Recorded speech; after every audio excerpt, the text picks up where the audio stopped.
इस समय देश के दो अलग-अलग हिस्सों पर दो अलग-अलग मौसमी सिस्टम बने हैं और उनका असर भी सैटेलाइट तस्वीर के माध्यम से आप समझ सकते हैं, देख सकते हैं। और इसी वजह से जहां पर सेंट्रल इंडिया और नॉर्थ इंडिया के तमाम राज्यों में भीषण वर्षा हो रही है, भीषण इसलिए बहुत ज़्यादा इंटेंसिटी नहीं है लेकिन लगातार जारी है। और इस लगातार बारिश के चलते किसानों की चिंताएं बहुत ज़्यादा बढ़ गई हैं, क्योंकि बड़े पैमाने पर व्यापक रूप में तमाम राज्यों में फसलों को नुकसान हुआ है।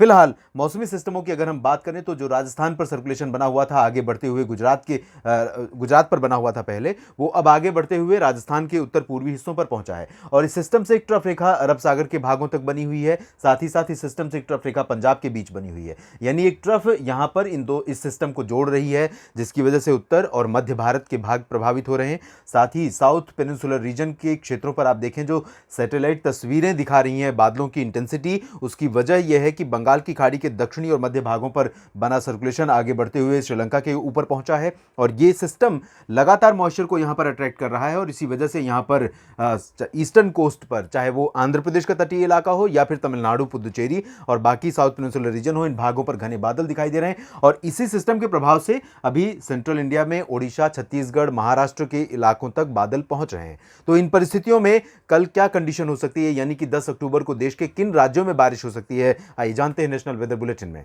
दोस्तों, मॉनसून सीजन में यानी जून, जुलाई और अगस्त के महीने में जब इस तरह के बारिश के संकेत मिलते हैं तो किसानों के चेहरे खिल जाते हैं। लेकिन इस समय अगर इस तरह की बारिश का इंडिकेशन मिलेगा तो किसान दुखी होंगे, क्योंकि कुछ राज्य ऐसे थे जहां पर जून, जुलाई में और यहां तक कि अगस्त महीने में मानसून की वर्षा काफ़ी कम हुई थी। लेकिन अब उन्हीं राज्यों में जहां सिंचाई करके, मेहनत करके किसानों ने अपनी खेती को किसी तरह से संभाला था, आज वो बारिश, पहले सूखे की वजह से वो उस खेती को नुकसान हुआ था और आज बारिश की वजह से हुआ है। फिलहाल जानते हैं किन इलाकों में किस तरह की बारिश होने की संभावना दिखाई दे रही है। पूर्वोत्तर भारत से शुरुआत करते हैं। यहाँ पर असम और मेघालय में कई जगहों पर मध्यम से भारी वर्षा होने की संभावना दिखाई दे रही है। अरुणाचल प्रदेश और नागालैंड, मणिपुर, मिजोरम और त्रिपुरा में भी कई जगहों पर मध्यम से भारी वर्षा के आसार नजर आ रहे हैं। उप हिमालय, पश्चिम बंगाल, सिक्किम और बिहार के उत्तरी इलाकों में, मध्य क्षेत्रों में कई जगहों पर, चाहे वो गया की बात करें या पटना, वैशाली और साथ ही साथ बक्सर, कैमूर,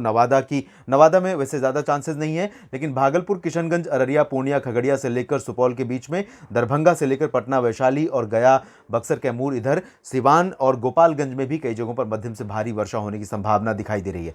दुमका, देवघर से लेकर जमशेदपुर के बीच में जो पूर्वी झारखंड का हिस्सा है, यहां पर बारिश की इंटेंसिटी पहले के मुकाबले काफ़ी कम रहेगी। लेकिन इसके बावजूद यहां पर चूंकि मॉइस्चर लगातार आ रहा है बंगाल की खाड़ी से, बादल बनते रहेंगे और इन बादलों से गर्जना के साथ वर्षा की संभावना या आशंका बनी रहेगी। लाइट टू मॉडरेट रेन हो सकती है। यहाँ पर पश्चिमी हिस्सों में, झारखंड में कई जगहों पर वर्षा हो सकती है। रांची में मध्यम से तेज बारिश के संकेत दिखाई दे रहे हैं। और कोलकाता समेत पश्चिम बंगाल का जो गंगीय क्षेत्र है, खासतौर पर यहाँ पर तटवर्ती रीजन, इन भागों में कुछ स्थानों पर हल्की से मध्यम बौछारें गिर सकती हैं। इंटीरियर गैंगेटिक वेस्ट बंगाल में फिलहाल लाइट रेन होने के चांसेस दिखाई दे रहे हैं। इसके बाद हम मध्य भारत की स्थिति देखते हैं, जहां पर ओडिशा में कई शहरों में वर्षा के संकेत हैं। ओडिशा और छत्तीसगढ़ में बारिश कम हो गई थी, लेकिन अब फिर से बढ़ रही है। हालांकि ये बहुत कंसिस्टेंट बारिश नहीं है, यानी निरंतर जारी रहने वाली बारिश नहीं है, लेकिन निश्चित रूप से ओडिशा के कुछ शहर, चाहे वो बारीपादा हो या केंदुझार हो और बालासोर हो, कटकपुरी, भद्रक,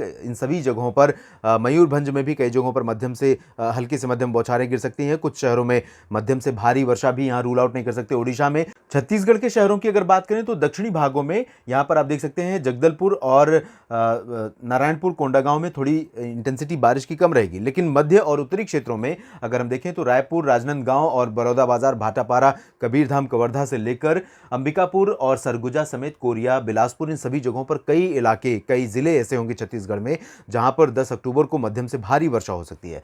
मध्य भारत में बाकी जगहों पर आप मैप को ही देखकर अंदाजा लगा सकते हैं, क्योंकि लगातार पूर्वी हवाएं बंगाल की खाड़ी से आ रही हैं और थोड़ा सा मॉइस्चर सपोर्ट अरब सागर से मिल रहा है मध्य प्रदेश और पूर्वी गुजरात के ऊपर, जिसकी वजह से मध्य प्रदेश के तमाम शहरों में, चाहे वो पूर्वी हो या फिर पश्चिमी, यहां पर लाइट टू मॉडरेट रेन के साथ कहीं कहीं पर भारी वर्षा का भी अनुमान है, आशंका है। किसान भाइयों की चिंताएं अभी फिलहाल कम नहीं हो सकती, क्योंकि लगातार बारिश के चलते अब तक जो नुकसान हुआ था वो काफ़ी नहीं था, अभी और नुकसान की आशंकाएं हैं। तो यहाँ पर जबलपुर, उमरिया, मांडला, बालाघाट, कटनी, शहडोल, अनूपपुर, डिंडोरी होशंगाबाद, छिंदवाड़ा और आसपास के इलाकों समेत तमाम जगहों पर दक्षिणी पूर्वी इलाकों में मध्यम से भारी वर्षा हो सकती है।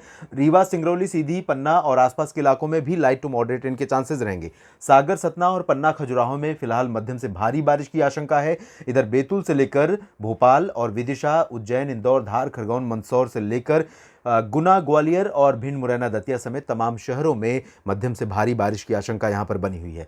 गुजरात के पूर्वी क्षेत्रों में अहमदाबाद और वडोदरा, गांधीनगर, छोटा उदेपुर से लेकर डांग, तापी, भरूच और नीचे चलेंगे सूरत, वलसाड़, नवसारी के बीच में, तो यहां पर भी कई इलाकों में बादलों का प्रभाव रहेगा और लगातार अरब सागर से मॉइस्चर फीडिंग के चलते यहां कई इलाकों में मध्यम से भारी बौछारें भी गिर सकती हैं। यहां पर भी किसान भाइयों के लिए चिंता की वजह ये बारिश बन सकती है। उत्तर पूर्वी गुजरात में साबरकांठा, बनासकांठा, मेहसाना, पाटन समेत ये जो उत्तर पूर्वी हिस्सा है यहां पर बहुत ज़्यादा बारिश की आशंका नहीं है, लेकिन लाइट स्पेल यहां पर साबरकांठा, बनासकांठा में भी, पाटन में भी देखने को मिल सकता है। मोरबी, राजकोट, जामनगर, सुरेंद्रनगर से लेकर सोमनाथ, वेरावल और द्वारका के बीच में मॉइस्चर का इंकर्जन बहुत ज़्यादा नहीं रहेगा, लेकिन कुछ इलाकों में यहां पर बादल ऊंचे वाले दिखाई दे सकते हैं। और सोमनाथ, वेरावल जो पूर्वी हिस्सा है, दक्षिण पूर्वी हिस्सा है, इन भागों में सौराष्ट्र में कहीं कहीं पर वर्षा हो सकती है। कच्छ में फिलहाल ड्राई वेदर रहेगा। महाराष्ट्र की बात करें तो महाराष्ट्र में दोस्तों यहाँ विदर्भ में नागपुर से लेकर अकोला के बीच में कई इलाके ऐसे हो सकते हैं जहां पर भारी बारिश के चलते हॉर्टिकल्चर और नॉर्मल फूड ग्रेन्स को काफ़ी नुकसान की आशंकाएं हैं और ये बारिश मध्यम से भारी इंटेंसिटी में होगी, काफ़ी ज़्यादा होगी और कई इलाकों में वाटर लॉगिंग की आशंका है, संभावना है यहाँ लगातार बारिश के चलते। और साथ ही साथ महाराष्ट्र के मराठवाड़ा रीजन में भी, जो कि आप जानते रहे इससे पहले, लगातार कम वर्षा वाला रीजन रहा है। उत्तर प्रदेश का बुंदेलखंड और महाराष्ट्र का मराठवाड़ा, ये दो रीजन ऐसे रहे जहां पर बारिश बहुत कम होती रही। लेकिन क्लाइमेट चेंज का इंपैक्ट आप देखें कि मॉनसून की चाल और पोस्ट मॉनसून की भी कंडीशंस बदल रही हैं और इसके चलते यहां पर मराठवाड़ा में पिछले दिनों बहुत ज़्यादा बारिश हुई थी। इस साल मॉनसून काफ़ी अच्छा रहा था फिलहाल, लेकिन अब यहां पर किसानों के लिए नुकसान की आशंका है। सांगली, सतारा, कोल्हापुर, सोलापुर से लेकर अहमदनगर, पुणे के बीच में मध्यम से भारी वर्षा हो सकती है। नासिक, नंदुरबार, धुले, जलगांव के बीच में उत्तरी मध्य महाराष्ट्र में फिलहाल लाइट रेन के आसार दिखाई दे रहे हैं। कोंकण, गोवा की बात करें तो पालघर से लेकर रत्नागिरी, सिंदूर के बीच में, इंक्लूडिंग मुंबई, ठाणे, कल्याण, नवी मुंबई, रत्नागिरी, अलीबाग, यहां पर लाइट रेन हो सकती है कहीं कहीं पर। गोवा में भी light to moderate rain thunderstorm के साथ यहां पर हो सकती है। कई जगहों पर मध्यम से भारी बारिश की आशंका हो सकती है यहां पर पणजी समेत कोस्टल रीजन में। और आंतरिक इलाकों की बात करें साउथ पेनिनसुलर रीजन में, तो तेलंगाना और तटीय आंध्र प्रदेश के क्षेत्रों में आप देख सकते हैं लाइट रेन होने की संभावना है। कुछ इलाकों में यहाँ आंध्र प्रदेश में हो सकता है कि बारिश ना भी हो, लेकिन बादल रहेंगे और लगातार आर्द्र हवाएं चलती रहेंगी। कुछ इलाकों में लाइट टू मॉडरेट रेन यहाँ पर दोनों राज्यों में हो सकती है, लेकिन आंध्र प्रदेश के रायलसीमा में और उत्तरी आंतरिक, दक्षिणी आंतरिक कर्नाटक के तमाम शहरों में मूसलाधार वर्षा कंटिन्यूअस जारी रह सकती है। इस बारिश के चलते यहाँ पर किसान भाइयों को काफ़ी चैलेंजिंग वेदर कंडीशन हो सकती है उनके लिए। साथ ही साथ तमिलनाडु के क्षेत्रों में कई जगहों पर मध्यम से भारी बारिश की आशंका दिखाई दे रही है। तमिलनाडु में फिलहाल और कर्नाटक में फिलहाल आमतौर पर इतनी बारिश अक्टूबर की शुरुआत में नहीं होती जब तक कि नॉर्थ ईस्ट मानसून यहां पर दस्तक न दे। नॉर्थ ईस्ट मानसून का असर कर्नाटक में बहुत कम पड़ता है, तमिलनाडु में ज़्यादा पड़ता है, पुदुचेरी में पड़ता है, लेकिन उससे पहले, उसके आने से पहले तमिलनाडु में इस कदर बारिश आमतौर पर होती नहीं है।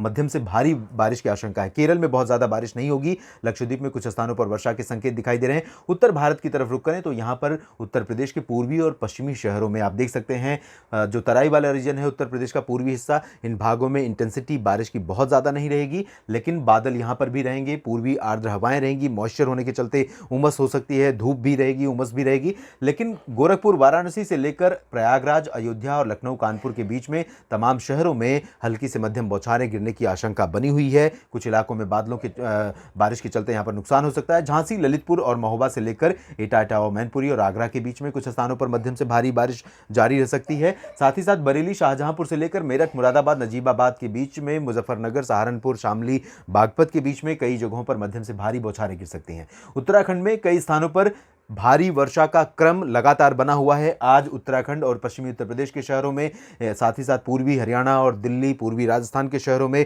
लगातार बारिश हो रही है। कल की तरह ही आज सबसे ज़्यादा बारिश अगर देखें तो उत्तराखंड और उत्तर प्रदेश के कुछ शहरों में हुई है। कल की बात करें तो यहाँ पर हरियाणा के पंचकुला, अंबाला, यमुनानगर, करनाल, कुरुक्षेत्र, कैथल, जींद, रोहतक, पानीपत, सोनीपत में मध्यम से भारी वर्षा कल भी जारी रह सकती है। दिल्ली में कल थोड़ा सा रिलीफ मिल सकता है, थोड़ा बहुत ब्रेक मिल सकता है बारिश में, लेकिन बारिश होगी क्योंकि आसपास लगातार बहुत घने बादल रहेंगे।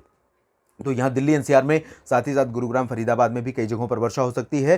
हिसार फतेहाबाद सिरसा में बारिश की इंटेंसिटी बहुत कम रहेगी। पूर्वी पंजाब में कुछ स्थानों पर मध्यम से भारी वर्षा हो सकती है। पश्चिमी पंजाब में लाइट पासिंग शावर की आशंका है, बूंदाबांदी होगी। यहाँ ज़्यादा चांसेस हैवी रेन या लगातार बारिश के नहीं है, तो यहाँ पर किसान भाइयों की चिंताएं बहुत ज़्यादा नहीं रहेंगी। लेकिन पूर्वी भागों में ज़रूर कटाई मड़ाई का समय है, मैच्योर हो चुकी क्रॉप है, तो ऐसे में चिंताएं बहुत ज़्यादा हो सकती हैं, बहुत लाजमी है। शिमला से लेकर धर्मशाला और चंबा ऊना के बीच में दक्षिणी जो हिमाचल प्रदेश का हिस्सा है, यहाँ पर हल्की से मध्यम बारिश कुछ स्थानों पर हो सकती है। जबकि उत्तरी इलाकों में कुल्लू मनाली और लाहौल स्पीति समेत ये जो उत्तरी हिस्सा है, कोर पर्वतीय रीजन है, यहाँ पर बारिश की इंटेंसिटी बहुत अधिक नहीं रहने वाली। जम्मू कश्मीर में जम्मू संभाग में बारिश हो सकती है थोड़ी बहुत। जम्मू, कटरा और उधमपुर, वैष्णो देवी धाम में भी वर्षा के आसार हैं। अगर श्रद्धालु यहाँ पहुँच रहे हैं तो उनको थोड़ा सा चैलेंजिंग वेदर मिल सकता है, लेकिन बहुत अधिक बारिश की आशंका नहीं है। बारिश यहाँ पर इसलिए होगी क्योंकि WD एक के बाद एक गुजर रहे हैं। थोड़ा सा मॉइस्चर सपोर्ट इधर से है, थोड़ा अरबियन सी से जो पंजाब तक मॉइस्चर पहुंच रहा है उसका सपोर्ट है, तो पंजाब से सटा हुआ जो जम्मू कश्मीर का रीजन है यहाँ पर वर्षा हो सकती है। लद्दाख में बारिश के आसार बहुत अधिक नहीं है। पूर्वी राजस्थान के क्षेत्रों में आप देखें, कल सिचुएशन आज के मुकाबले बहुत बदल जाएगी। आज उदयपुर, डूंगरपुर, प्रतापगढ़, भीलवाड़ा, जालौर, सिरोही और कोटा सवाई माधोपुर तक बहुत घने बादल हैं। कल यहाँ पर बादलों की जो इंटेंसिटी है, बादलों का प्रभाव है, वो कम हो जाएगा। लेकिन जयपुर, अजमेर, जयपुर से लेकर उत्तरी इलाकों में अलवर, भरतपुर, झुंझुनू, दौसा, करौली का जो हिस्सा है, साथ ही साथ चूरू में कई जगहों पर वर्षा की आशंका है। पश्चिमी राजस्थान के शहरों में फिलहाल यहाँ पर ड्राई वेदर दिख रहा है इस मॉडल चार्ट में, लेकिन मेरा अनुमान यह है कि क्योंकि जो सर्कुलेशन उत्तर पूर्वी राजस्थान के ऊपर है थोड़ा सा आगे बढ़ेगा और मॉइस्चर जो अरब सागर से या बंगाल की खाड़ी से आ रहा है यहाँ पर घूमकर पहुँचेगा राजस्थान के पश्चिमी भागों पर, तो यहाँ गंगानगर और बीकानेर, बाड़मेर, जैसलमेर, जोधपुर के बीच में कहीं कहीं पर बादलों की गर्जना के साथ लाइट रेन देखने को मिल सकती है। बहुत अधिक बारिश तो नहीं होगी, लेकिन पासिंग शावर यहाँ पर हो सकती है। फिलहाल देश भर के मौसम पूर्वानुमान के इस बुलेटिन में इतना ही। लगातार जुड़े रहिएगा मौसम तक चैनल के साथ, मौसम की जानकारियाँ आप तक पहुँचाते रहेंगे। धन्यवाद।